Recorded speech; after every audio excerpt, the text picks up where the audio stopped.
الحمد لله رب العالمين والصلاة والسلام على أشرف الأنبياء والمرسلين أما بعد فأعوذ بالله من الشيطان الرجيم من همزه ونفخه ونفثه بسم الله الرحمن الرحيم رب اشرح لي صدري ويسر لي أمري واحلل عقدة من لساني يفقه قولي اللهم انفعنا بما علمتنا وعلمنا ما ينفعنا وزدنا علما فبشر عباد الذين يستمعون القول فيتبعون أحسنه أولئك الذين هداهم الله وأولئك هم أولو الألباب أعوذ بالله من الشيطان الرجيم بسم الله الرحمن الرحيم وإن كنتم في ريب مما نزلنا على عبدنا فأتوا بسورة من مثله وادعوا شهداءكم من دون الله إن كنتم صادقين وإن كنتم في ريب اور اگر ہو تم شک میں مما اس سے جو نزلنا نازل کیا ہم نے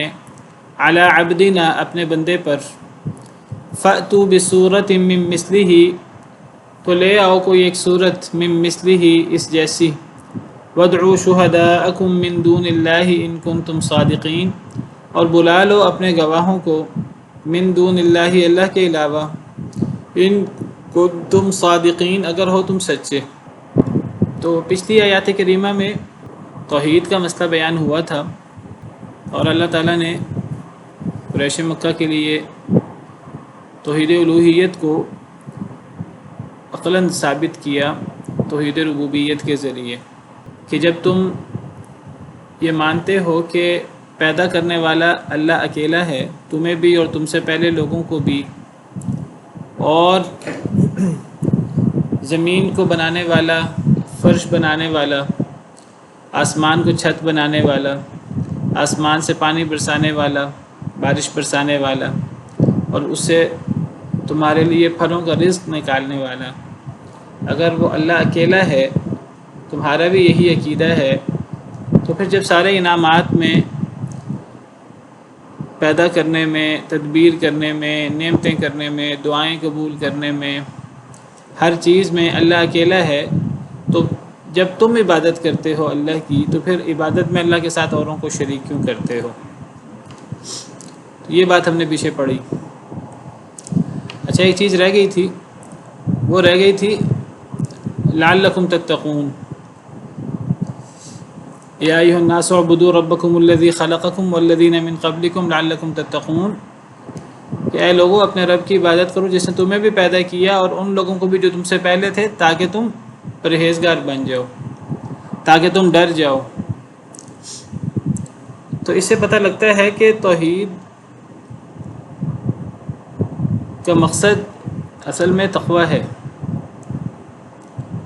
اللہ کا ڈر، یعنی اللہ کا ڈر پیدا ہو جائے، یہ مقصد ہے توحید سے۔ توحید ربوبیت ہو، توحید الوہیت ہو، ایمانیات ہوں، ظاہری اعمال ہوں۔ آپ کو پتہ ہے ایمان اور ایمان کے جو ارکان ہیں، ایمان باللہ، ایمان بالملائکہ، ایمان بالکتب، ایمان بالرسل، ایمان بالیوم الآخر اور ایمان بالقدر، اس کا تعلق دل کے ساتھ ہوتا ہے۔ اور اسلام اور اسلام کے ارکان، جن میں منہ سے اشہد ان لا الہ الا اللہ و اشہد ان محمد رسول اللہ، شہادتین کا اقرار کرنا، نماز، روزہ، زکوٰۃ، حج، 5 ارکان ہیں اسلام کے، یہ ظاہری اعمال ہیں۔ تو یہ توحید ہو، ایمانیات ہوں یا ظاہری اعمال ہوں، تو ان کا مقصد اصل میں اللہ کا تقویٰ اور اللہ کا ڈر ہے۔ اللہ کا ڈر پیدا ہو جائے، اللہ کے ساتھ تعلق پیدا ہو جائے، تو یہ مقصد ہے۔ یہاں توحید کا مقصد یہ بیان کیا لعلکم تتقون۔ نماز کا مقصد بھی اللہ کا ڈر ہے، اللہ کی یاد ہے، جیسے اللہ تعالیٰ، اور نماز جو ہے وہ ہر نبی پر فرض تھی، ہر امت پر۔ حضرت موسیٰ علیہ السلام کو جب وحی کی اللہ تعالیٰ نے، تو وہاں ہے وَأَقِمِ الصَّلَاةَ لِذِكْرِی، کہ اے موسیٰ میری یاد کے لیے نماز قائم کرو۔ تو نماز کے اندر بھی اصل میں تقویٰ اور خشوع خضوع ہے، اگر صحیح طریقے سے نماز پڑھی جاتی ہے تو اللہ کا ڈر پیدا ہوتا ہے، اور پھر انسان بے حیائی سے اور گناہوں سے دور ہو جاتا ہے۔ ان الصلاۃ تنہی عن الفحشاء والمنکر ولذکر اللہ اکبر۔ اسی طرح روزے کا مقصد بھی تقوی ہے۔ کیسے پتہ لگتا ہے روزے کا مقصد بھی تقوی ہے؟ جی کوئی بتائے گا آپ میں سے؟ سر اللہ نے جہاں روزے کے بارے میں حکم دیا وہاں پر کہا گیا ہے کہ کتب علیکم الصیام کما کتب علی الذین من قبلکم لعلکم تتقون۔ جی ماشاء اللہ، جزاک اللہ۔ جی بالکل ٹھیک۔ تو دیکھیے روزے کا مقصد بھی تقوی ہے، اللہ کا ڈر ہے، یعنی توحید بھی تقوی کے لیے، نماز بھی تقوی کے لیے، اللہ کی یاد کے لیے، روزہ بھی تقوی کے لیے، حج وہ بھی تقوی کے لیے، قربانی وہ بھی تقوی کے لیے۔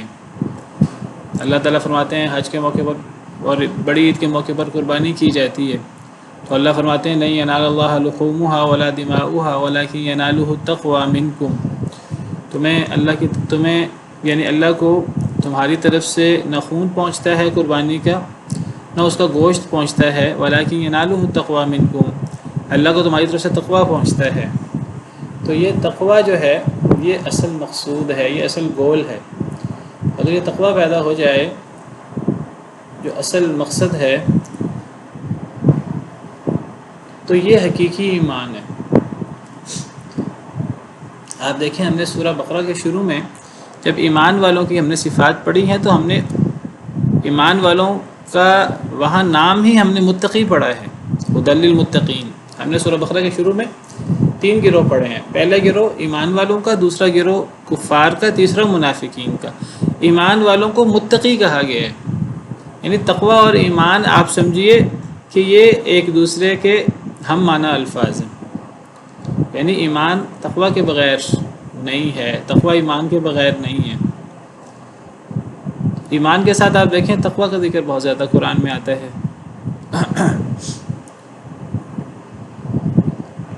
اللہ تعالیٰ فرماتے ہیں کہ جو لوگ ایمان لاتے ہیں اور اللہ کا ڈر ان کے اندر پیدا ہو جاتا ہے تو ایسے لوگوں پر اللہ آسمانوں سے بھی نعمتوں کے برکتوں کے دروازے کھول دیتے ہیں، زمین بھی ایسے لوگوں کے لیے رزق اور نعمتیں وہ نچھاور کرتی ہے اور نکالتی ہے۔ وَلَوْ أَنَّ أَهْلَ الْقُرَىٰ آمَنُوا وَاتَّقَوْا لَفَتَحْنَا عَلَيْهِمْ بَرَكَاتٍ مِّنَ السَّمَاءِ وَالْأَرْضِ۔ اگر بستیوں والے ایمان لے آتے اور تقوی اختیار کرتے تو ہم ان کے اوپر آسمان اور زمین کی برکتیں کھول دیتے۔ یہود و نصارہ کے بارے میں بھی اللہ یہی فرماتے ہیں کہ اگر وَلَوْ أَنَّ أَهْلَ الْكِتَابِ آمَنُوا وَاتَّقَوْا لَكَفَّرْنَا عَنْهُمْ سَيِّئَاتِهِمْ وَلَأَدْخَلْنَاهُمْ جَنَّاتِ النَّعِيمِ کہ اللہ یہود سے عیسائیوں سے ناراض ہوئے، انہوں نے ایمان اور تقوی کو چھوڑ دیا تھا، اگر وہ ایمان اور تقوی اختیار کرتے تو ہم ان سے ان کی برائیاں معاف کر دیتے، ہم انہیں نعمتوں والی جنت میں داخل کرتے۔ اور اگر وہ تورات انجیل کو قائم کرتے وَلَوْ أَنَّهُمْ أَقَامُوا التَّوْرَاةَ وَالْإِنجِيلَ وَمَا أُنزِلَ إِلَيْهِم مِّن رَّبِّهِمْ لَأَكَلُوا مِن فَوْقِهِمْ وَمِن تَحْتِ أَرْجُلِهِمْ، اگر وہ تورات و انجیل اور جو ان پر وحی نازل ہوئی تھی اگر وہ اس کو قائم کرتے تو وہ اپنے اوپر سے بھی کھاتے، اپنے نیچے سے بھی کھاتے۔ تو یہ عبادات اور یہ چیزیں ان کا اصل مقصد تقوی ہے، اللہ کا ڈر ہے۔ اللہ کا ڈر پیدا ہو جائے تو اس کا مطلب مقصد حاصل ہو گیا۔ اگر اللہ کا ڈر نہیں ہے اور خشکی ہے اور بس ظاہری پن ہے تو اس کا مطلب ہے کہ صحیح مقصد حاصل نہیں ہوا۔ میں نے اس لیے وضاحت کی ہے کہ جو لوگ عام طور پر عقیدہ کی بات کرتے ہیں، توحید کی بات کرتے ہیں، تھوڑے سخت ہوتے ہیں، تو یہ عبادات اور توحید اور عقیدہ یہ سب چیزیں ہمیں اللہ کا ڈر سکھاتی ہیں، تقوی سکھاتی ہیں، اس سے دل نرم ہو جاتا ہے اور انسان دوسروں کے ساتھ حسن سلوک کرتا ہے۔ اور یہ جنت بھی اللہ فرماتے ہیں، جنت بھی اللہ نے متقی لوگوں کے لیے تیار کی ہے۔ تلک الجنت التی نورث من عبادنا من کان تقیا، سورہ مریم میں اللہ فرماتے ہیں جنت کا وارث ہم اپنے بندوں میں سے اسے بناتے ہیں جو متقی ہے۔ جو بندہ اللہ سے ڈرنے والا ہے، ہم کہتے ہیں کہ اللہ کا ولی، اللہ کے اولیاء، یہ تو بہت بڑا مقام ہے، بہت بلند مقام ہے، بہت بلند مقام ہے کوئی اللہ کا دوست بن جائے، کوئی اللہ کا ولی بن جائے۔ لیکن اللہ کا ولی کیسے بنا جا سکتا ہے؟ ایمان اور تقوی سے۔ اللہ فرماتے ہیں الا ان اولیاء اللہ لا خوف علیہم ولا هم يحزنون الذین آمنوا وكانوا يتقون۔ خبردار اللہ کے ولی وہ ہیں جن پر نہ کوئی خوف ہوگا نہ وہ غمگین ہوں گے۔ یہ کون لوگ ہیں اللہ کے ولی جن کا یہ اتنا بلند مقام ہے؟ اللہ فرماتے ہیں یہ وہ لوگ ہیں الذین آمنوا وکانوا یتقون، جو ایمان لاتے ہیں اور اللہ سے ڈرتے ہیں۔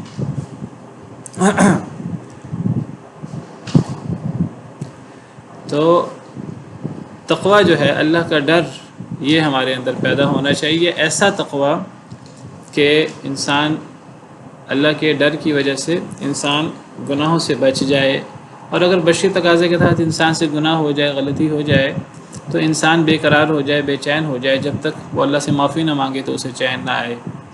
یہ مقصد ہے ہماری عبادات کا اور ہمارے عقیدے کا، توحید کا، ہمارے معاملات کا۔ اگر تقوی پیدا ہو جائے جو اصل مقصود ہے، تو مسلمان کو پھر یہ تقوی جو ہے وہ نیکی کرنے پر آمادہ کرتا ہے اور اللہ کی نافرمانی کرنے سے روکتا ہے۔ پھر یہ پابندیاں، پھر یہ سزائیں، اور پھر یہ ان کی بھی ضرورت نہیں رہتی۔ یہ ان کی ضرورت، چوری کی سزا فلاں ہے، زنا کی سزا فلاں ہے، فلاں چیز کی فلاں سزا ہے، اسی طرح ہمارے ہاں قوانین بنے ہوتے ہیں۔ تو یہ ان لوگوں کے لیے ہوتے ہیں جو ڈرتے نہیں ہیں۔ جو ڈرتے ہیں تو ایسے لوگوں کو ضرورت نہیں ہوتی ان چیزوں کی، لیکن جو لوگ ڈرتے نہیں ہیں تو ایسے لوگوں کے لیے، سب لوگ ایک جیسے نہیں ہوتے، پھر ایسے لوگوں کے لیے اللہ نے سزائیں رکھی ہوئی ہیں۔ سیدنا عمر رضی اللہ تعالیٰ عنہ فرمایا کرتے تھے اپنے دور میں کہ اسلام اور اسلام کا قانون ہے اور اسلام کا ایک نظام ہے حدود کا، تو جو لوگ اللہ سے ڈرتے نہیں ہیں، جو اللہ سے ڈرتے ہیں، ان کو ان کا تقوی گناہ سے اور غلطی سے روکے گا، اور جو ڈرتے نہیں ہیں تو انہیں یہ سزائیں جو ہیں یہ گناہ سے اور غلطی سے روکیں گی۔ تو بہرحال اسلام کا بہترین نظام یہ ہے کہ اسلام صرف ڈنڈے کے زور پر، صرف ڈنڈے کے ذریعے اسلام اپنا قانون نافذ نہیں کرتا۔ اسلام کہتا ہے پہلے تقوی، اندر کی صفائی ہوگی تو باہر خود بخود صاف ہو جائے گا۔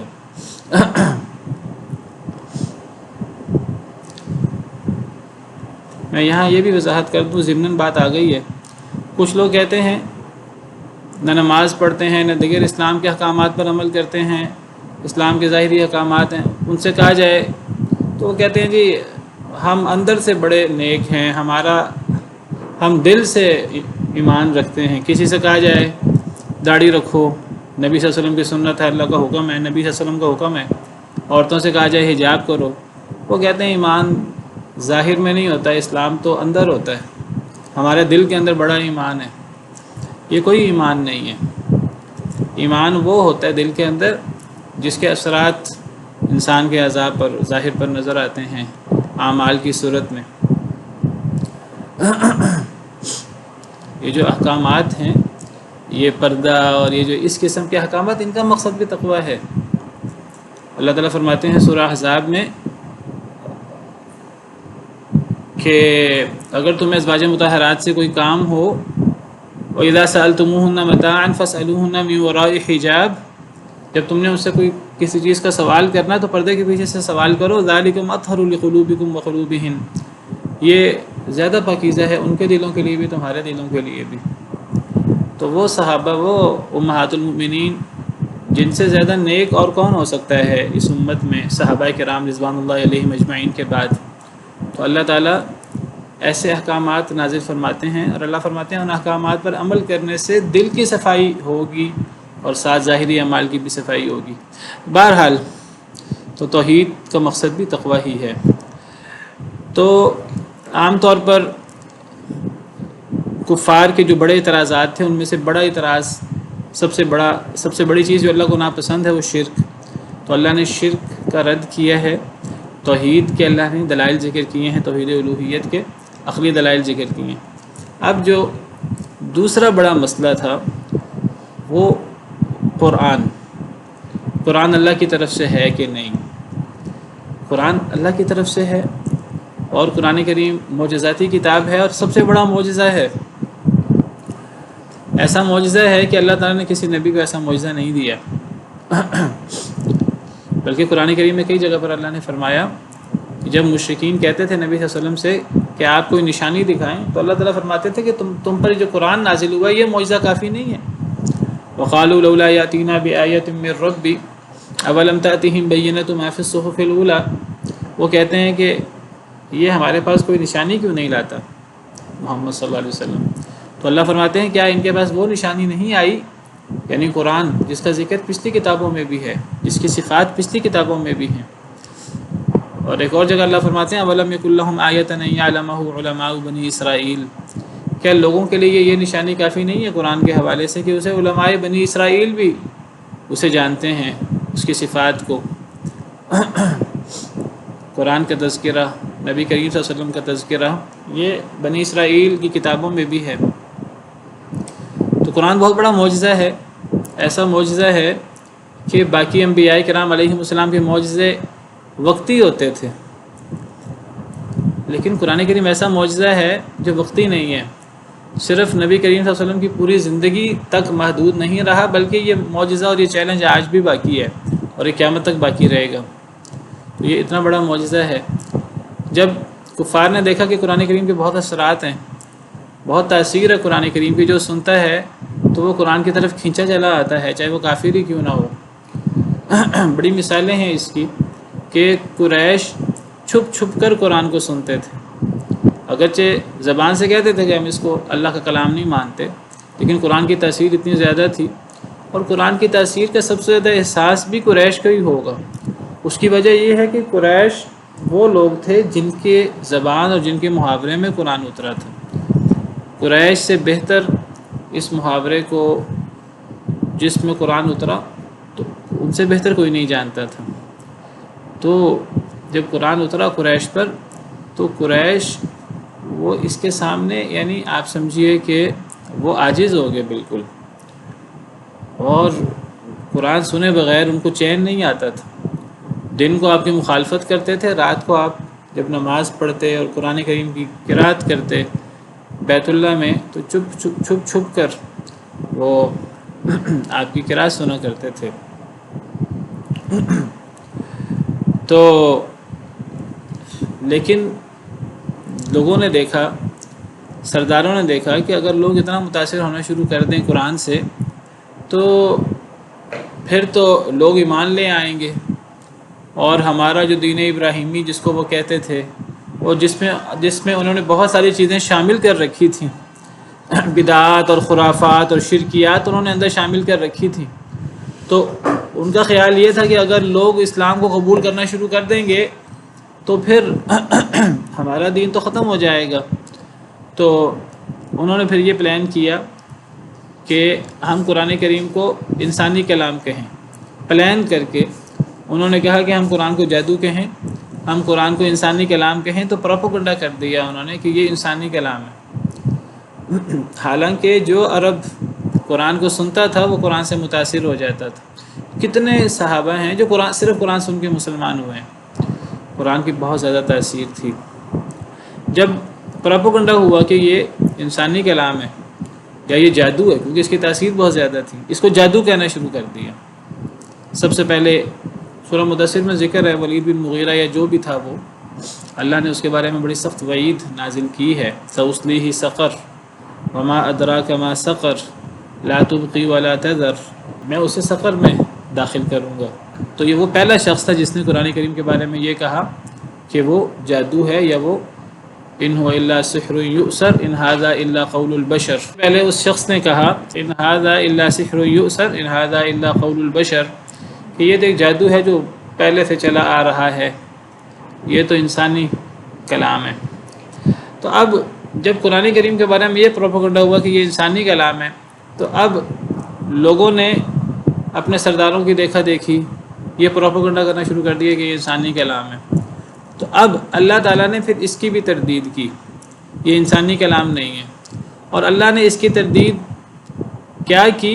اللہ نے اس کی بھی عقلی تردید کی، اور اللہ نے اس کی عقلاً دلیل دی کہ یہ انسانی کلام نہیں ہے، یہ اللہ کا کلام ہے۔ جب کفار نے یہ پروپیگنڈا کیا کہ یہ جادو ہے، شعبدہ بازی ہے، نعوذ باللہ، یہ انسانی کلام ہے، تو اللہ تعالیٰ نے اس کا جگہ جگہ جواب دیا کہ یہ جادو نہیں ہے۔ اللہ نے اس کا عقلی جواب دیا ایسا جواب دیا کہ جس کی تردید ممکن نہیں ہے۔ ایک اللہ تعالیٰ نے ایسی عقلی دلیل دی قرآن کی حقانیت کی کہ جس دلیل کو کسی صورت جھٹلایا نہیں جا سکتا۔ اللہ نے لاجک کے ساتھ بات کی۔ اللہ نے یہ نہیں فرمایا کہ میں اللہ کہہ رہا ہوں کہ یہ قرآن ہے، اس کو مان لو۔ یہی تو وہ کہتے تھے کہ ہم تو اس کو اللہ کا کلام مانتے ہی نہیں ہیں۔ تو اللہ تعالیٰ نے پھر اس کی عقلی دلیل ذکر کی۔ وہ عقلی دلیل اللہ تعالیٰ نے کیا ذکر کی؟ سورہ بنی اسرائیل میں اللہ تعالیٰ نے چیلنج کیا۔ اللہ نے فرمایا کہ چلو ٹھیک ہے، تم کہتے ہو کہ یہ انسانی کلام ہے، اگر بالفرض مان لیں اسے کہ یہ انسانی کلام ہے اور انسان اس جیسا کلام بنا سکتا ہے، تو پھر ایسا کرو کہ تم کہتے ہو کہ یہ محمد صلی اللہ علیہ وسلم انہوں نے یہ قرآن کریم خود گھڑا ہے، نعوذ باللہ من ذالک۔ چلو اگر وہ گھڑ سکتے ہیں قرآن اکیلے، تو پھر تم لوگ بھی اسی قوم میں سے ہو، قریش میں سے، جس قریش کے محاورے میں قرآن اترا ہے۔ اگر محمد صلی اللہ علیہ وسلم اس قرآن جو قرآن ہے جو اللہ نے نازل کیا ہے، اگر وہ اس کو بنا سکتے ہیں بقول تمہارے، تو پھر تم بھی اس جیسا کلام بنا سکتے ہو۔ تو چلو وہ تو اکیلے ہیں، تم تمام انسان اور تمام جن مل کر اس جیسا قرآن بنا دو۔ یہ اللہ تعالیٰ نے چیلنج کیا، اور یہ بالکل زبردست چیلنج ہے عقلی۔ بالکل جو وہ بات کہتے تھے اللہ نے وہی بات ان پر پھیر دی، ان پر پلٹ دی۔ وہ کہتے تھے یہ انسانی کلام ہے، محمد صلی اللہ علیہ وسلم نے اپنے پاس سے گھڑ لیا ہے۔ اللہ نے فرمایا کہ اگر کوئی انسان اس کو گھڑ سکتا ہے، چلو بالفرض تمہاری بات مان لیتے ہیں، صرف جدلاً اگر انسان اس کو گھڑ سکتا ہے تو پھر تم بھی گھڑ سکتے ہو۔ اگر محمد صلی اللہ علیہ وسلم اسے گھڑ سکتے ہیں تم بھی گھڑ سکتے ہو۔ وہ تو اکیلے ہیں، تم پوری دنیا مل کر تم اس جیسا قرآن بنا لو۔ تو اللہ تعالیٰ نے چیلنج کیا سورہ بنی اسرائیل میں، قُلْ لَئِنِ اجْتَمَعَتِ الْإِنسُ وَالْجِنُّ عَلَىٰ أَن يَأْتُوا بِمِثْلِ هَٰذَا الْقُرْآنِ لَا يَأْتُونَ بِمِثْلِهِ وَلَوْ كَانَ بَعْضُهُمْ لِبَعْضٍ ظَهِيرًا۔ سورہ بنی اسرائیل آیت نمبر 88۔ اللہ فرماتے ہیں کہ اے نبی صلی اللہ علیہ وسلم آپ ان سے کہہ دیجئے کہ البتہ اگر تمام انسان جمع ہو جائیں، تمام جن جمع ہو جائیں اس پر کہ وہ اس جیسا قرآن بنا کے لائیں، تو تمام انسانیت، تمام انسان اور تمام جن مل کر اس جیسا قرآن بنا نہیں سکتے۔ اور دیکھیے چیلنج صرف یہ نہیں ہے کہ تمام انسانوں میں سے کوئی انسان قرآن بنا لے، تمام جنوں میں سے کوئی جن قرآن بنا لے۔ تمام انسانوں کو، تمام جنوں کو چیلنج ہے۔ اور صرف یہ چیلنج نہیں ہے، یہ بات بڑی اہم ہے، وَلَوْ كَانَ بَعْضُهُمْ لِبَعْضٍ ظَهِيرًا، اگرچہ یہ ایک دوسرے کی مدد کریں۔ اللہ نے یہ نہیں فرمایا، حالانکہ ان کا اعتراض نبی صلی اللہ علیہ وسلم پر یہ ہے کہ آپ نے قرآن بنایا ہے، آپ اکیلے نے، یہ آپ کا کلام ہے۔ تو اللہ فرماتے ہیں کہ اگر یہ محمد صلی اللہ علیہ وسلم کا کلام ہو سکتا ہے، چلو عقلاً بات کر لیں، اگر یہ محمد صلی اللہ علیہ وسلم کا کلام ہو سکتا ہے تو پھر تم بھی اس جیسا قرآن بنا سکتے ہو۔ اللہ نے فرمایا کہ کسی ایک کو اللہ نے چیلنج نہیں کیا، اللہ نے کہا تمام انسانوں میں سے کوئی انسان، تمام جنوں میں سے کوئی جن، اور پھر کوئی ایک نہیں، سب مل کر، یعنی کام تقسیم کر لیں۔ جس وقت یہ آیات نازل ہوئیں اس وقت تو ابھی مکی صورتیں پوری نازل نہیں ہوئی تھی، قرآن پورا نازل نہیں ہوا تھا۔ قرآن کریم کی کل آیات 6236 ہیں، تو آج سمجھیے 2، 2500، 3000 آیات بھی پتہ نہیں نازل ہوئی تھی کہ نہیں ہوئی تھی۔ تو اگر یعنی لوگ مل کر ایک ایک آیت بھی اپنے اوپر تقسیم کر لیں، سب لوگ مل کر ایک دوسرے کی مدد بھی کریں، اور ایک دوسرے کی مدد کر کے صرف سارے انسان نہیں، سارے جن بھی اس جیسا قرآن بنا کے لانا چاہیں تو اس جیسا قرآن بنا کے لے آئیں۔ اگر وہ لے آئیں تو یہ بات مان لی جائے گی ان کی بات کہ چلو یہ قرآن محمد صلی اللہ علیہ وسلم نے اپنی طرف سے گھڑا ہے۔ اللہ نے چیلنج کیا، اور یہ اتنا بڑا چیلنج ہے، اتنا بڑا چیلنج ہے، کبھی آپ اس چیلنج کی گہرائی پہ غور کریں۔ یہ ایک ایسی قرآن کی حقانیت کی دلیل ہے جس کا قیامت تک کوئی توڑ نہیں کر سکتا۔ پہلے اللہ نے یہ چیلنج کیا تمام انسانوں کو، تمام جنوں کو، اور کہا ایک دوسرے کی مدد کر لو، اس قرآن جیسا قرآن بنا کے لے آؤ۔ پھر اللہ نے سٹیپ بائی سٹیپ اللہ تعالیٰ مزید چھوٹا چیلنج کرتے گئے۔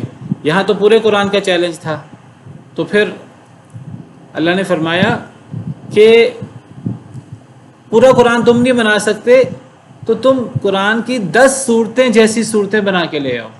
سورہ ہود میں جو مکی صورت ہے اس میں 10 صورتوں کا چیلنج کیا۔ سورہ ہود آیت نمبر 13. ام یقولون افترا، کیا وہ کہتے ہیں کہ اس نے گھڑ لیا اس کو، محمد صلی اللہ علیہ وسلم نے. اللہ نے ان کا اعتراض ذکر کیا. اب اس کا جواب، قل فأتوا بعشر سور مثلہ مفتریات، اگر محمد صلی اللہ علیہ وسلم گھڑ سکتے ہیں اس کو بقول تمہارے، چلو بالفرض تمہاری بات مان لیتے ہیں، اگر وہ گھڑ سکتے ہیں تو تم بھی گھڑ سکتے ہو. چلو یہ تو پورا قرآن ہے، تم 10 صورتیں اس قرآن جیسی بنا کے لے آؤ گھڑی ہوئی، اور تم اکیلے نہیں. وَادْعُوا مَنِ اسْتَطَعْتُم مِّن دُونِ اللَّهِ، پیچھے تو اللہ نے ان تمام انسانوں تمام جنوں کو چیلنج کیا تھا اور کہا تھا چاہے ایک دوسرے کی وہ مدد بھی کریں. یہاں اللہ نے فرمایا میرے علاوہ اب تم دنیا جہاں کی تمام مخلوقات کو، اپنے معبودوں کو بھی اکٹھا کر لو، صرف اللہ کو چھوڑ دو، کیونکہ اگر اللہ آگے تو اللہ کا تو کلام ہے، اللہ کو چھوڑ دو. اللہ کے علاوہ تم نے دنیا جہاں کی کسی مخلوق سے مدد لینی ہے لے لو، اپنے معبودوں سے مدد لے لو. ان کنتم صادقین، اگر تم سچے ہو اپنے دعوے میں. یہ ایک ایسا، آپ ذرا غور کریں اس دلیل میں، یہ ایسی دلیل ہے اس کا رد نہیں ہو سکتا. اس کا کوئی دنیا جہاں کا کوئی بندہ کوئی قوم اس کا رد نہیں کر سکتی. جو یہ دعویٰ کرے گا تو اس کو یہی کہا جائے گا کہ اگر یہ انسان بنا سکتا ہے قرآن، آپ بھی بنا لیں. یہاں 10 صورتوں کا چیلنج ہے، پھر اللہ تعالیٰ نے ایک صورت کا چیلنج کر دیا، وہ بھی مکی صورت ہے، یونس میں، سورہ یونس آیت نمبر 38. ام یقولون افترا، کیا وہ کہتے ہیں اس نے گھڑ لیا اس کو، یعنی محمد صلی اللہ علیہ وسلم نے. اللہ فرماتے ہیں قل فأتوا بسورۃ مثلہ، کہہ دیجئے اگر اس کو کوئی انسان گھڑ سکتا ہے، تمہارا دعویٰ یہ محمد صلی اللہ علیہ وسلم نے گھڑ لیا ہے، اگر جدلاً بالفرض تمہاری بات مان لی جائے تو تم اس جیسی ایک صورت بنا کے لے آؤ، تم سب مل کر. وَادْعُوا مَنِ اسْتَطَعْتُم مِّن دُونِ اللَّهِ، اور جس کو تم نے بلانا ہے، جس کو تم طاقت رکھتے ہو اللہ کے علاوہ بلا بھی لو. ان کنتم صادقین، اگر تم سچے ہو تو. اور پھر سورہ بقرہ جو پہلی مدنی صورت ہے مدینہ منورہ میں، وہاں تو پھر اللہ نے صرف چیلنج نہیں کیا، پھر وہاں تو اللہ نے دھمکی دی ہے. پھر وَإِن كُنتُمْ فِي رَيْبٍ مِّمَّا نَزَّلْنَا عَلَىٰ عَبْدِنَا، اور اگر ہو تم شک میں اس بارے میں جو ہم نے نازل کیا، اگر تمہیں شک ہے کہ یہ اللہ کا کلام نہیں ہے، یہ انسانی کلام ہے، اس کو انسان نے گڑھا ہے، محمد صلی اللہ علیہ وسلم نے، اگر تمہیں شک ہے اس بارے میں جو ہم نے اپنے بندے پر نازل کیا، یعنی نبی صلی اللہ علیہ وسلم پر، فَأْتُوا بِسُورَةٍ مِّن مِّثْلِهِ، تو پھر لے آؤ کوئی ایک صورت، من مثلہ، اس جیسی. تو اس جیسی ہونی چاہیے، یہ نہیں کہ ایک صورت بنا کے لے آؤ اور کوئی جی یہ قرآن جیسی ہے تم دعویٰ کر دو. نہیں، دوسرے لوگ ماننے کہ یہ قرآن جیسی صورت ہے. یہ ایک ایسا، میں نے پہلے بھی ذکر کیا ہے، قرآن کریم میں کچھ ایسی باتیں موجود ہیں، اللہ نے کوئی ایسے چیلنج کیے ہیں لوگوں کو کہ لوگوں نے اللہ کے اس چیلنج کو قبول نہیں کیا.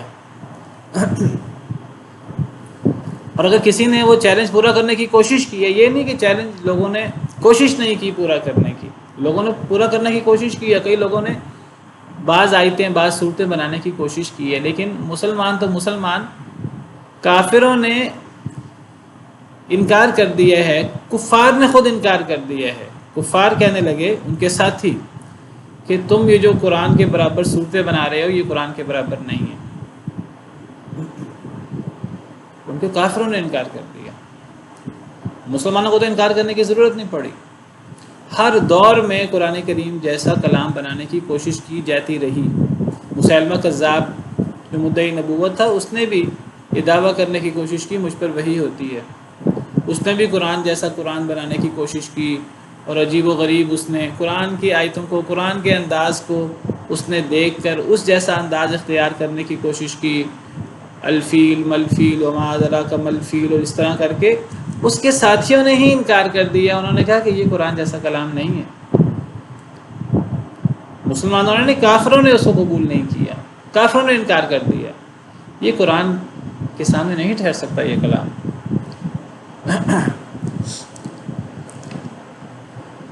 فرمایا اس جیسی ایک صورت لے آؤ. دیکھیے قرآن کریم کی سب سے چھوٹی صورت وہ سورہ الکوثر ہے جس کی 3 آیتیں ہیں، سورہ عصر ہے جس کی 3 آیتیں ہیں، سورہ نصر ہے جس کی 3 آیتیں ہیں.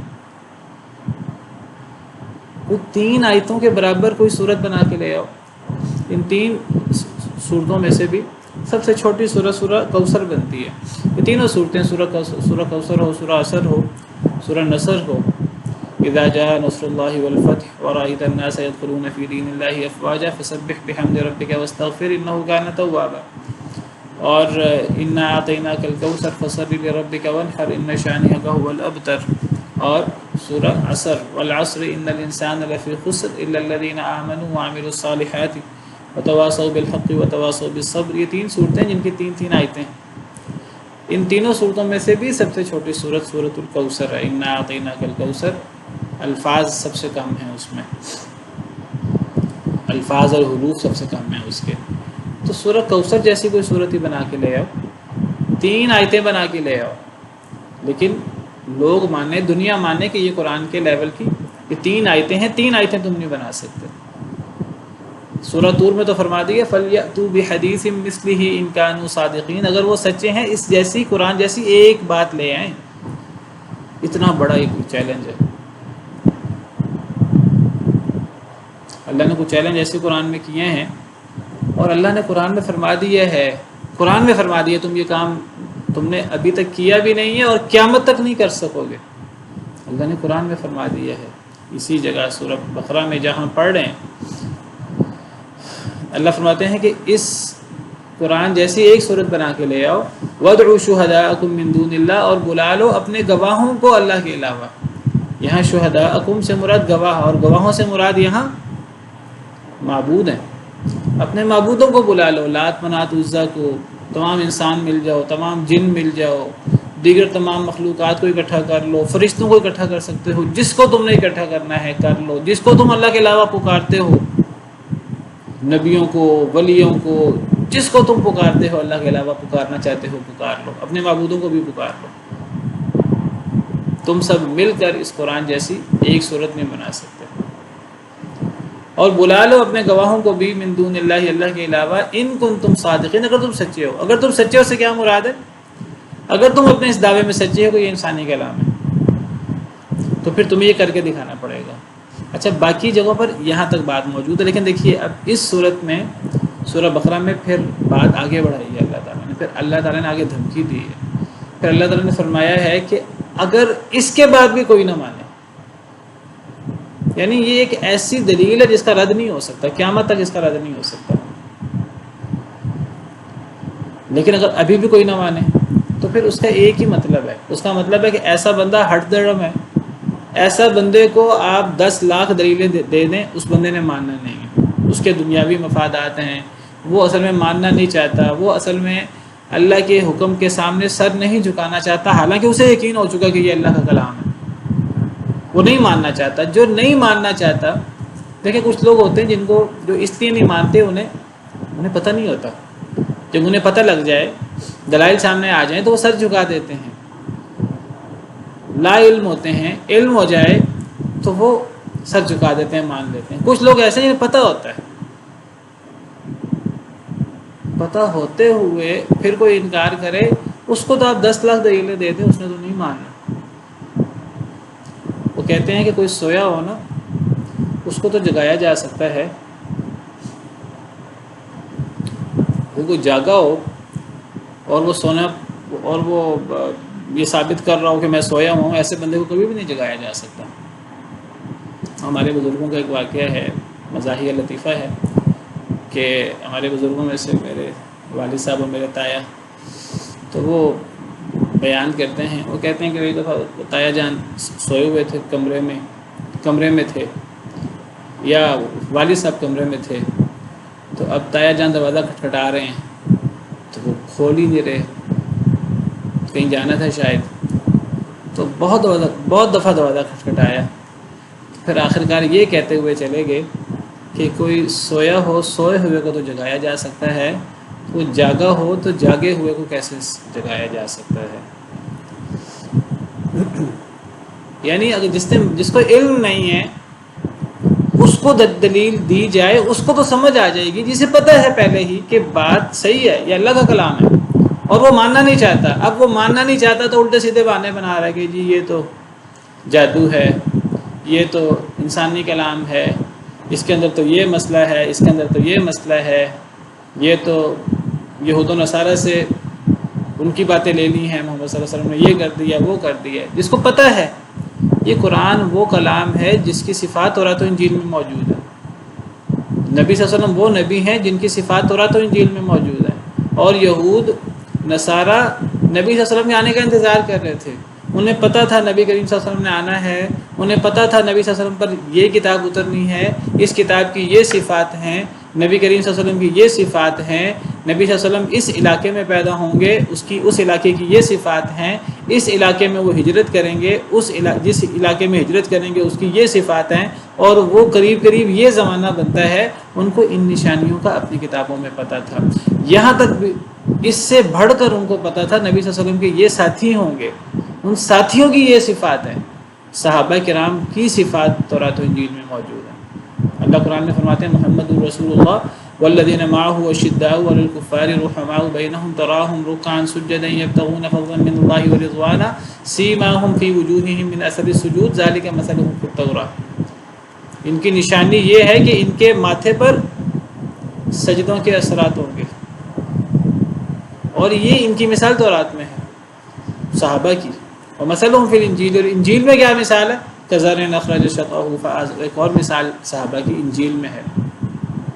پہلے کمزور ہوں گے, آہستہ آہستہ طاقتور ہوں گے. کفار کو انہیں دیکھ دیکھ کر غصہ آئے گا. جنہیں قرآن اور نبی صلی اللہ علیہ وسلم کی حقانیت کے بارے میں اتنا یقین تھا جتنا کسی کو اپنے بیٹے کے بیٹے ہونے پر یقین ہوتا ہے, تو جب وہ نہ مانے, الذین آتیناہم الکتاب یعرفونہ کما یعرفون ابناءہم, جنہیں ہم نے کتاب دی وہ اس کتاب کو ایسے جانتے تھے, ایسے پہچانتے تھے جیسے اپنے بیٹوں کو پہچانتے تھے. نبی صلی اللہ علیہ وسلم کو ایسے پہچانتے تھے جیسے اپنے بیٹوں کو پہچانتے تھے. اب یہ نہیں تھا ان کو حق سمجھ نہیں آیا, ان کو اصل میں دلائل نہیں ملے, یہ حق چھپاتے تھے. وَإِنَّ فَرِيقًا مِّنْهُمْ لَيَكْتُمُونَ الْحَقَّ وَهُمْ يَعْلَمُونَ. یہ حق چھپاتے تھے اور یہ جانتے تھے ہم حق چھپا رہے ہیں. تو اب اللہ فرماتے ہیں کہ اب جو اس جیسے لوگ ہیں جنہیں پوری طرح یقین ہے, سورج کی طرح واضح ہے قرآن اللہ کا کلام ہے, لیکن پھر بہانے بناتے ہیں. ایسے جتنے بہانے بنائے جاتے ہیں وہ انسان بہانے بنائے جاتا ہے, عذر پیش کیے جاتا ہے. اللہ فرماتے ہیں انسان کو خود پتہ ہے میں جھوٹے عذر پیش کر رہا ہوں. بل الانسان علی نفسہ بصیرہ ولو القی معاذیرہ. انسان جتنے بھی عذر پیش کرے, انسان اپنے نفس پر خود بصیرت والا ہوتا ہے. انسان کو پتہ ہوتا ہے میں غلط ہوں, میں غلط دلیل پیش کر رہا ہوں, لیکن پھر وہ دلیل پیش کر رہا ہوتا ہے. تو پھر ایسے لوگوں کے لیے پھر کیا ہے؟ اللہ فرماتے ہیں فَإِن لَمْ تَفْعَلُوا, اگر تم نے یہ کام نہ کیا. کون سا کام؟ کہ اگر تم قرآن جیسا قرآن نہ بنا سکے, اگر تم اس قرآن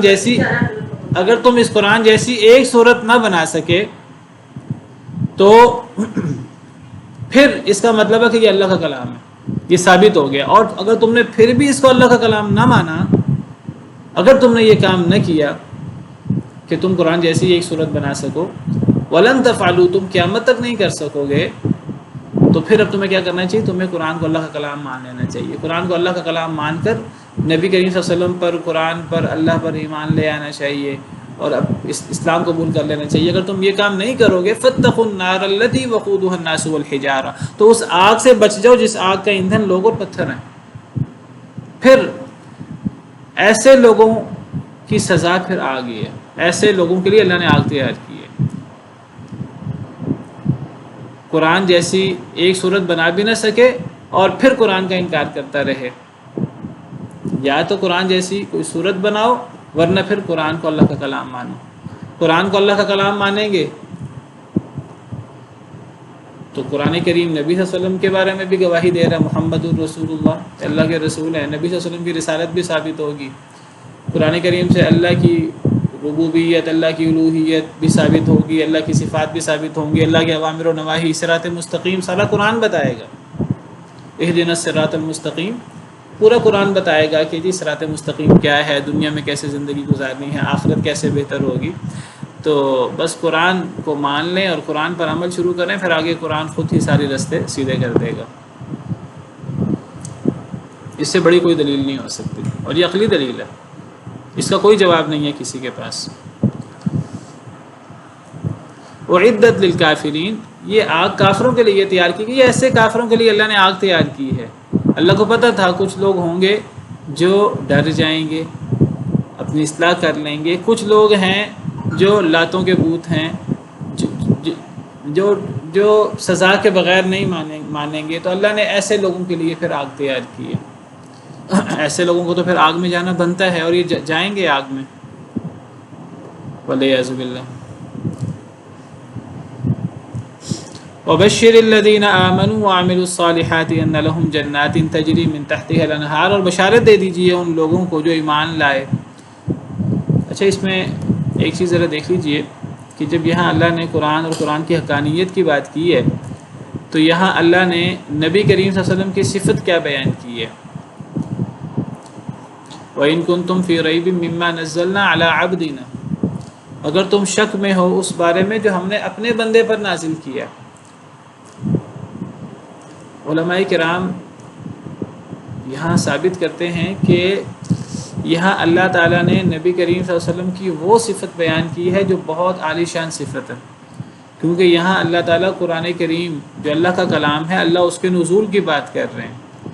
قرآن کریم اللہ کا کلام ہے، اللہ کی مخلوق نہیں ہے، اللہ نے اس کے ساتھ تکلم فرمایا ہے، اور اللہ نے یہ قرآن جس پر نازل کیا ہے اس نبی کریم صلی اللہ علیہ وسلم پر، تو نبی کریم صلی اللہ علیہ وسلم کا جو مقام ہے، تمام انبیاء کرام علیہ السلام کے آپ سردار ہیں، تمام نبیوں کے رسولوں کے آپ سردار ہیں، تمام بنی نوع انسان کے آپ سردار ہیں، انا سید ولد آدم ولا فخر۔ تو اس سرداری کی وجہ کیا ہے؟ اس سرداری کی وجہ قرآن ہے، قرآن کا نزول ہے نبی کریم صلی اللہ علیہ وسلم پر، کیونکہ قرآن یہ اللہ تعالیٰ کی تمام کتابوں میں سب سے افضل کتاب ہے، سب سے آخری کتاب ہے، خاتم الکتب ہے، تمام کتابوں کی سردار ہے، پچھلی کتابوں کی تصدیق بھی کرتی ہے اور پچھلی کتابوں پر مہیمن بھی ہے۔ اس قرآن کے اندر ایسی آیات ہیں جو پچھلی کسی کتاب میں نہیں ہیں۔ نبی کریم صلی اللہ علیہ وسلم نے فرمایا، آپ نے فرمایا کہ مجھے تورات کی جگہ پر 7 طوال صورتیں عطا کی گئیں، حدیث مبارکہ میں آتا ہے تورات کی جگہ پر مجھے 7 طوال، حدیث میں بعض صورتوں کو 7 طوال کہا گیا۔ 7 طوال سے مراد 7 لمبی لمبی صورتیں ہیں، سورہ بقرہ سے لے کر سورہ توبہ تک۔ تورات کی جگہ پر مجھے 7 طوال صورتیں عطا کی گئیں۔ زبور کی جگہ پر مجھے معین صورتیں عطا کی گئیں۔ زبور حضرت داؤد علیہ السلام پر نازل ہوئی تھی۔ زبور کی جگہ پر مجھے معین صورتیں قرآن کی وہ صورتیں جن کی آیتیں 100 یا 100 کے لگ بھگ کم و بیش، تو ایسی صورتوں کو معین کہتے ہیں۔ آپ نے فرمایا مجھے زبور کی جگہ پر معین صورتیں، تورات کی آیات صورتیں وہ 7 طوال صورتیں اور ان کی آیات کے مشابہ ہیں۔ زبور جو ہے اس کی آیات اور اس کی صورتیں قرآن کریم کی معین صورتوں کے قریب ہیں۔ قرآن کریم کی معین صورتیں سورہ یونس سے شروع ہو کر سورہ یاسین تک جاتی ہیں۔ پھر آپ نے فرمایا کہ مجھے انجیل کی جگہ پر مثانی صورتیں عطا کی گئی۔ قرآن کی صورتوں کی ایک قسم مثانی ہے۔ مثانی ان صورتوں کو کہتے ہیں کہ جو سورہ والصافات سے لے کر سورہ قاف تک جو صورتیں ہیں، ان صورتوں کو مثانی کہا جاتا ہے۔ سورہ والصافات سے لے کر سورہ قاف تک، سورہ حجرات کے آخر تک، ان صورتوں کو مثانی کہا جاتا ہے۔ تو نبی صلی اللہ علیہ وسلم نے فرمایا کہ مجھے انجیل کی جگہ پر مثانی صورتیں عطا کی گئیں۔ تو قرآن کریم کی کچھ صورتیں اپنے موضوعات اور اپنے انداز سے ایسی ہیں جیسے تورات ہو 7 طوال، کچھ صورتیں ایسی ہیں جو زبور کی طرح ہیں، کچھ صورتیں ایسی ہیں جو انجیل کی طرح ہیں، اور آپ نے فرمایا وَفُضِّلْتُ بِالْمُفَصَّل، کچھ صورتیں قرآن کی مفصل صورتیں ہیں، وہ سورہ قاف سے لے کر 65 صورتیں ہیں سورہ ناس تک، یہ چھوٹی چھوٹی صورتیں ہیں، آخر میں آخری 5 پارے تقریباً 4 پارے، تو یہ مفصل صورتیں۔ آپ نے فرمایا وَفُضِّلْتُ بِالْمُفَصَّل، یعنی مجھے مفصل صورتوں کے ذریعے دیگر انبیاء پر فضیلت دی گئی۔ کیا مطلب یہ کہ مفصل صورتیں جیسی صورتیں کبھی کسی کتاب میں نازل نہیں ہوئی، کسی پرانی کتاب میں۔ معین کیسے لکھتے ہیں، 7 طوال کیسے لکھتے ہیں، میں یہاں لکھ دیتا ہوں، یہ حدیث ہے۔ معین 100 سے ہے، معون یا معین، جس طرح متقون یا متقین ہوتا ہے۔ تو المعون یا المعین، نظر آ رہا ہے؟ میں یہ چیٹ میں لکھ رہا ہوں یا میں یہاں ورڈ میں لکھ دیتا ہوں آپ کو۔ قرآن کی صورتوں کی 4 قسمیں، طوال یا اس کو سب اطول بھی کہتے ہیں، طول یا طوال۔ یہ سورہ توبہ کے آخر تک، الی آخر التوبہ، سورہ توبہ کے آخر تک ہیں یہ۔ سورہ بقرہ سے لے کر سورہ فاتحہ وہ الگ ہے، وہ ویسے شامل ہے، وہ مقدمہ ہے، آپ سمجھ لیجیے قرآن کا۔ پہلی قسم السبع طوال، دوسری المعون یا المعین، یہ 100 سے ہے، 100 کا مطلب 100، یعنی جس کی آیات 100 یا 100 کے، سبع طوال کا مطلب 7 لمبی صورتیں۔ تو یہ سورہ یونس سے، یونس تا سورہ یاسین تک، یاسین الی آخر یاسین، اور پھر اس کے بعد المثانی، یہ سورہ والصافات، سورہ یاسین کے بعد سورہ صافات ہے، والصافات سے سورہ الحجرات، آخر الحجرات تک، سورہ حجرات شامل ہے اس میں۔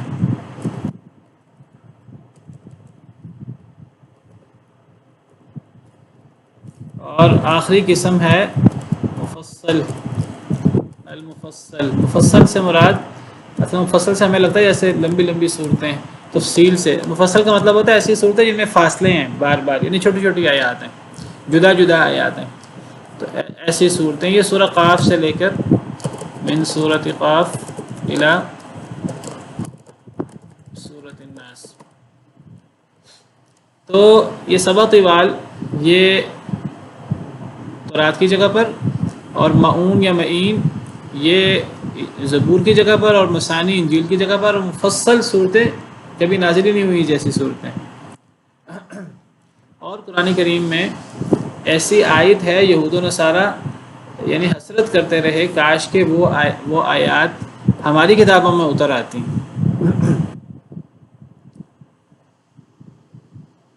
کون سی آیت؟ اکمال دین کی، دین مکمل ہونے کی۔ یہود و نصارہ کی کتابیں اللہ نے اس لیے فرمایا ہے کہ انہیں کتاب کا ایک حصہ دیا گیا ہے، الم تر الی الذین اوتوا نصیبا من الکتاب۔ تو نبی صلی اللہ علیہ وسلم پر اللہ نے دین مکمل کیا ہے۔ ایسی آیات نہ یہود میں اتری نہ عیسائیوں میں۔ بہرحال بات دور نکل گئی۔ تو بات یہ ہو رہی تھی کہ یہود و نصارہ کو پتہ تھا کہ تو میں ذکر کر رہا تھا کہ اس سے نبی کریم صلی اللہ علیہ وسلم کی فضیلت کا پتہ لگتا ہے کہ اللہ نے قرآن جیسی کتاب نبی صلی اللہ علیہ وسلم پر اتاری، نبی صلی اللہ علیہ وسلم کو فضیلت ملی ہے، آپ سب سے افضل نبی اور رسول ہیں قرآن کی وجہ سے، آپ پر سب سے افضل کتاب اتری ہے۔ اور یہ قرآن جس کے ساتھ لگتا گیا ہے اور جس کے ساتھ قرآن کا تعلق بنتا گیا ہے وہ چیز افضل ہوتی گئی ہے۔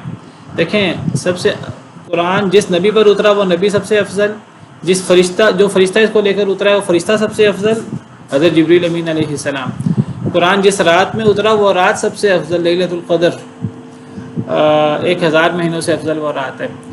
قرآن جس مہینے میں اترا وہ مہینہ سب سے افضل، رمضان کا مہینہ۔ قرآن جس قوم پر اترا وہ قوم سب سے افضل۔ میں ذکر کر رہا تھا کہ یہاں جو نبی کریم صلی اللہ علیہ وسلم کا ذکر ہوا ہے، یہ آپ کی شان بیان ہوئی ہے، اور آپ کی شان جن الفاظ کے ساتھ بیان ہوئی ہے وہ الفاظ بہت اہم ہیں۔ وہ الفاظ کیا ہیں؟ علی عبدنا، یا نبی صلی اللہ علیہ وسلم کو اللہ نے عبودیت کی صفت کے ساتھ پکارا ہے۔ تو علماء کرام نے یہاں سے نقطہ نکالا ہے کہ اللہ نے قرآن کریم میں جو بڑے بڑے مقامات ہیں جہاں نبی صلی اللہ علیہ وسلم کا تذکرہ اللہ نے ایک شان کے ساتھ ذکر فرمایا ہے، وہاں اللہ نے صفت عبودیت کے ساتھ نبی صلی اللہ علیہ وسلم کا ذکر فرمایا ہے، جس سے پتہ لگتا ہے کہ کسی شخص کے لیے اللہ کا عاجز ترین بندہ ہونا یہ بڑی صفات میں سے ہے۔ یہاں اللہ قرآن کے نزول کی بات کر رہے ہیں، اور قرآن کے نزول نبی صلی اللہ علیہ وسلم پر نزول کی بات کر رہے ہیں، اور تو جس ذات پر قرآن اترا ہے وہ ذات، قرآن اللہ کا کلام ہے، تو وہ ذات کتنی عظیم ہوگی، اللہ کے ہاں کتنی مرتبے والی ہوگی، اور وہ ہے سید الانبیاء والمرسلین ہے۔ لیکن آپ کی جو یہاں صفت بیان ہوئی ہے وہ عبد، اس سے پتہ لگا اللہ کا بندہ ہونا یہ بہت بڑی صفت ہے۔ اور نبی کریم صلی اللہ علیہ وسلم اللہ کے عاجز بندے تھے، جیسے کما حقوق کو بندہ ہوتا ہے، تو اس سے پتہ لگتا ہے کہ نبی کریم صلی اللہ علیہ وسلم اللہ کے عاجز بندے ہیں، اللہ کے برابر نہیں ہے کہ اللہ اور نبی کو برابر کر دیا جائے، یا اللہ کے ساتھ یا محمد برابر کر دیا جائے، اللہ کی طرح نبی صلی اللہ علیہ وسلم سے مدد مانگی جائے، یہ یعنی نبی کریم صلی اللہ علیہ وسلم اللہ کے عاجز بندے ہیں۔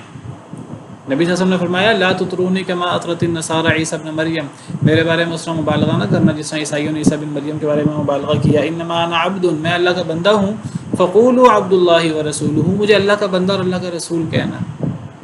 اور آپ دیکھیے قرآن کریم کے وہ مقامات جہاں اللہ نے نبی کریم صلی اللہ علیہ وسلم کا ایک بڑے مقام کے ساتھ خاص انداز سے ذکر فرمایا، وہاں آپ کا صفت عبودیت سے ذکر فرمایا۔ اب اسراء کا ذکر فرمایا، اسراء اور معراج کا کتنا بلند مقام ہے، اللہ نے آسمانوں کی سیر کروائی، جنت جہنم کی سیر کروائی۔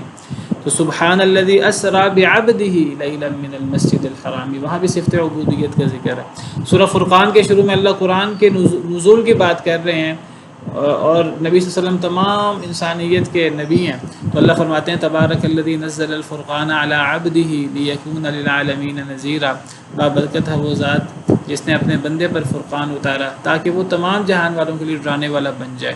آپ دیکھیں قرآن کریم کے بڑے بڑے مقامات پر، عظیم الشان مقامات پر نبی صلی اللہ علیہ وسلم کی صفت عبودیت کا ذکر ہے۔ اس سے پتہ لگتا ہے کہ نبی صلی اللہ علیہ وسلم کو عبد سمجھنا چاہیے اللہ تعالیٰ کو، آپ اللہ کے عاجز بندے تھے۔ وبشر الذین آمنوا وعملوا الصالحات، اور بشارت دے دیجیے ان لوگوں کو جو ایمان لائے اور جنہوں نے نیک عمل کیے، ان لہم جنات تجری من تحتها الانہار، کے بے شک ان کے لیے باغات ہیں جن کے نیچے سے نہریں بہتی ہیں۔ یہ ان لوگوں کے لیے بشارت ہے جو ایمان لاتے ہیں اللہ تعالیٰ کی توحید پر، اللہ تعالیٰ پر، نبی کریم صلی اللہ علیہ وسلم پر، قرآن کی حقانیت پر اور قرآن کے اوامر و نواہی پر۔ تو ایسے لوگوں کو جو صرف ایمان نہیں لاتے، عمل کر کے دکھاتے ہیں ساتھ، ان کے لیے باغات ہیں، جنتیں جن کے نیچے سے نہریں بہتی ہیں۔ کلما رزقوا منها من ثمرۃ رزقا، جب بھی وہ رزق دیے جائیں گے اس جنت میں، من ثمرۃ رزقا، پھلوں کا رزق، قالوا هذا الذي رزقنا من قبل، تو وہ کہیں گے یہ وہ رزق ہے، یہ وہ ہے جو ہمیں رزق دیا گیا تھا پہلے بھی۔ کیا مطلب؟ جب بھی انہیں جنت میں رزق دیا جائے گا، کھانے پینے کی چیزیں جن میں سر فہرست پھل ہوں گے، تو جب پھلوں کا رزق دیا جائے گا تو وہ کہیں گے یہ رزق ہمیں پہلے بھی دیا گیا۔ کیا مطلب؟ یا تو اس سے مراد ہے دنیا میں دیا گیا، دنیا میں بھی یہ پھلوں کا رزق دیا گیا، اور اسی کے ملتے جلتے پھل نام کے اعتبار سے، ذائقے کے اعتبار سے نہیں، وہ جنت میں بھی دیے جائیں گے۔ یا جنت میں ہی ہمیں پہلے بھی یہ پھل دیے گئے، دوبارہ یہ پھل دیے جا رہے ہیں، دوبارہ ملیں گے، ہمیشہ ذائقہ نیا ملے گا، زیادہ لذیذ ذائقہ ہوگا۔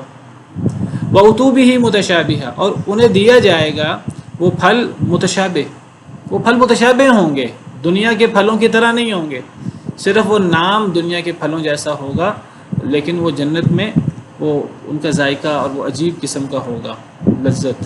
وَلَهُمْ فِيهَا أَزْوَاجٌ مُطَهَّرَةٌ، اور ان کے لیے یعنی جنتیوں کے لیے، فیہا اس میں یعنی جنت میں، ازواج مطہرہ، بیویاں ہوں گی پاکیزہ، یعنی جنت کے اندر اللہ پاکیزہ بیویاں ہوں گی، حوریں، یا دنیا کی جو عورتیں ہیں وہ جنت میں ہوں گی، تو اور وہ مسلمان ہوں گی اور جنت میں ہوں گی، تو اللہ انہیں جنتیوں کی ہی بیویاں بنا دیں گے۔ وہ حوروں کی بھی سردار ہوں گی، تو وہ بیویاں ہوں گی، حوریں یا دنیا کی عورتیں، تو جنت میں اللہ ان کی شادی کروا دیں گے۔ وَزَوَّجْنَاهُمْ بِحُورٍ عِينٍ، اللہ فرماتے ہیں سورۃ طور میں ہم ان کی شادی کروا دیں گے حور عین کے ساتھ، تو بیویاں ہوں گی جنت میں، یہ بھی اللہ کی نعمت ہے۔ مردوں کے لیے عورتیں، عورتوں کے لیے مرد، ازواج، زوج اسپاؤس کو کہتے ہیں۔ وَهُمْ فِيهَا خَالِدُونَ، اور وہ اس میں ہمیشہ ہمیشہ رہیں گے۔ چلیں آج کے لیے اتنا کافی ہے، باقی آئندہ۔ سبحان ربک رب العزت عما یصفون وسلام علی المرسلین والحمد للہ رب العالمین۔